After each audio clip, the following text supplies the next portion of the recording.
Huhulaan niyo kaya ang flavor ng ice cream na ito? Vanilla, caramel o mocha? Kung ito ang mga hula ninyo, nagkakamali kayo. Dahil ang ice cream na ito, pinasarap ng itlog na maalat. Yes, you heard it right mga kapuso, presenting salted egg caramel ice cream.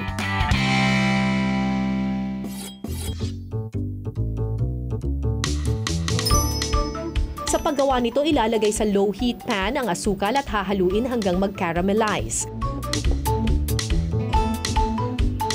Ise-set aside muna ang caramelized sugar para lumamig at tumigas. Sa hiwalay na pan naman gagawin ang salted egg flavoring. Tutunawin ng butter, ihahalo dito ang yolk ng itlog na maalat. Dudurugin ng maigi para lumabas ang natural flavor nito. Sisiguraduhin ding hindi maisasama ang puting parte ng itlog. Magbibigay kasi ito ng mas maalat na flavor sa gagawing ice cream. Pagkatapos, lalagyan nito ng paminta. Para naman sa ating ice cream mixture, fresh cow's milk ang ginagamit ng Carabela. Sa isang container, ihahalo sa gatas ang asukal, chicken egg yolk, at glucose na nakatutulong para sa mas pinong consistency at texture ng ice cream. Sunod namang ilalagay ang ginawa nating salted egg flavoring. Isasama na rin sa mixture ang nabuong caramel mula sa asukal. Titimplahan pa ito ng asin, saka hahaluin gamit ang mixing machine. Pagkatapos, ipapasteurize o paiinitan ng nagawang mixture para mapatay ang mga bakterya. After 20 minutes, bababa naman ito sa next compartment para sa cooling process. Pagkalipas ng 20 minutes, buo na ang ice cream.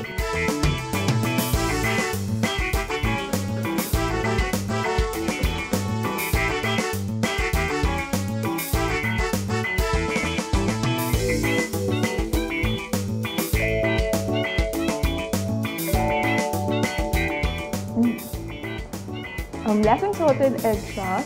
Masarap siya sa ice cream. Maalat. And kakaiba. Ang kombinasyon ng sili at gata, hindi lang sa mga ulam malalasap, pati na rin sa mga panghimagas. Kakasakabasa na imbento nilang cold treat na talaga namang hot na hot dahil sa ekstrang sipa ng anghang, ang sili ice cream na balita ko may 3 levels ng spiciness. Ito yung natin, sili Taiwan. Ilang sili po yan? Ano lang po yan, 20 grams. Sa level 1 lang po yan.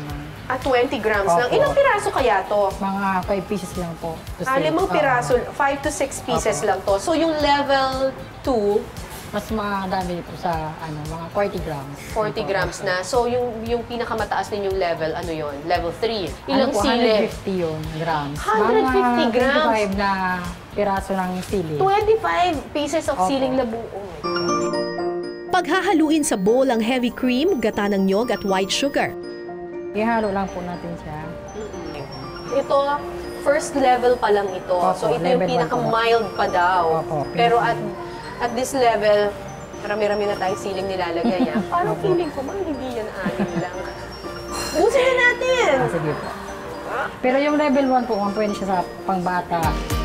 Hahaluin ito gamit ang hand mixer.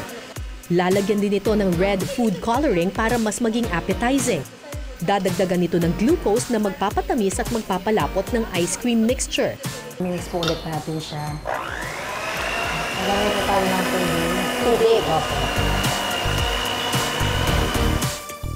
Iba-blast freeze sa loob ng 30 minutes to 1 hour, presenting Sili Ice Cream. Okay kaya ang kombinasyon ng tamis anghang? Magkakasubukan na. Umpisahan natin sa level 1. Pag tinignan mo siya, parang harmless, di ba? Parang candy. Tignan natin. Pero ang totoo, may sili.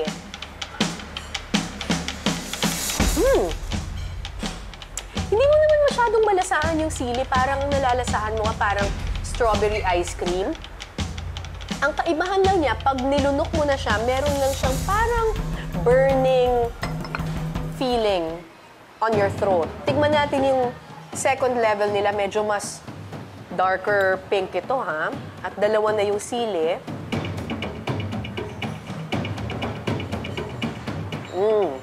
Uy! Ito yung, kung kanina talagang pagkalunok mo, meron konting mainit. Ngayon yung mainit, nagsistay na siya sa throat, tapos nalalasahan mo na siya ng konting-konti sa tongue mo. Eh, kamusta naman kaya ang lasa ng level 3 ng sili ice cream? Ay! Ito may ano. Parang ito yung sisipunin ka na. Parang pang second level lang ako ata. Ito nalalasahan mo na at naaamoy mo na yung sili. Woo!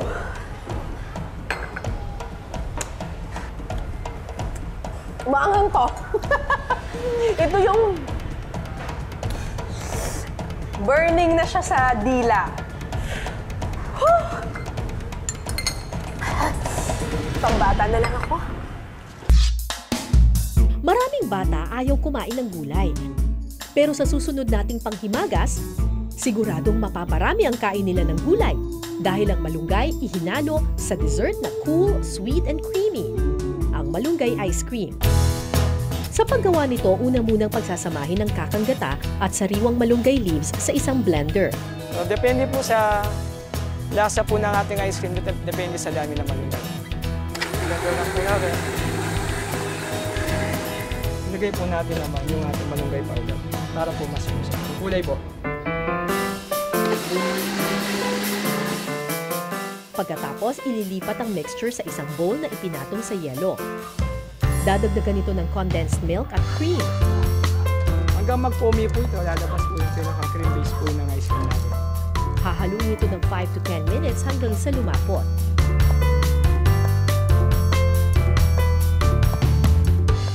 Palalamigin ito sa freezer ng magdamag hanggang sa tumigas. Presenting our creamy and healthy dessert, malunggay ice cream. Yung mga bata na ayaw kumain ng vegetables, ewan ko kung mapapakain sila ng ganito, pero it's still ice cream. Nakikita mo pa yung bits ng malunggay. Ito nalalasahan kung may malunggay siya. It's creamy, pero hindi ko ma-pinpoint. Hindi naman siya mapait, guys, ha? So, huwag kayong mag-worry. May aftertaste siya na parang vegetable, eh. Nakatikim ka na ba ng ice cream na may isda? Aba abangan na ang mamang sorbetero na si Alan. Tuwing hapon, nag-iikot siya sa town proper ng Buhi para maglako ng ice cream na sinahugan ng sinarapan.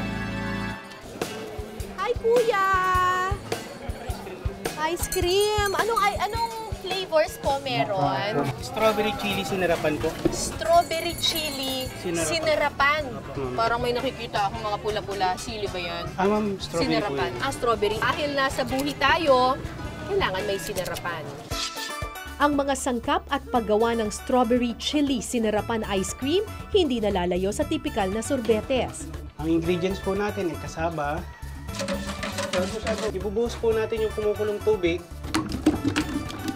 Kailangan po ganyan po yung texture niya. Pagkatapos po nun, lagyan natin ng sugar. Yung condensed milk. Then, kuhanin naman natin yung cocoa milk. Yan cocoa milk, ilalagay natin itong skim milk. Dito sa palabok, cocoa milk. Ang next na gagawin natin, sasalin na natin siya sa mixer.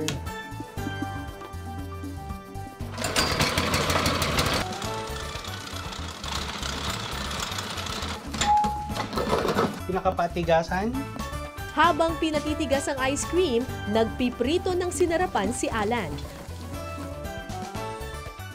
Pagkatapos timplahan ng chili at strawberry flavor ang ice cream base, sa kanya ihahalo ang piniritong sinarapan. Thank you! Wala pong ano man. Akalain mo yung sinarapan pwede na maging ice cream. Strawberry, chili, sinarapan. Let's taste it! Thanks, Kuya! You're welcome. Ay, ang harap! Nasaan yung sinarapan? May Kung nalalasahan mo. malalasahan niyo pa po siya mga. Ay, may crunchy! Yan, crunchy. Yung may crunchy bits. Ay, maanghang! Parang sumasabit sa... Pag una mong tikim, hindi maanghang. Pag nilunok mo na siya, ayun na yung anghang. Kaya kuya, sarap!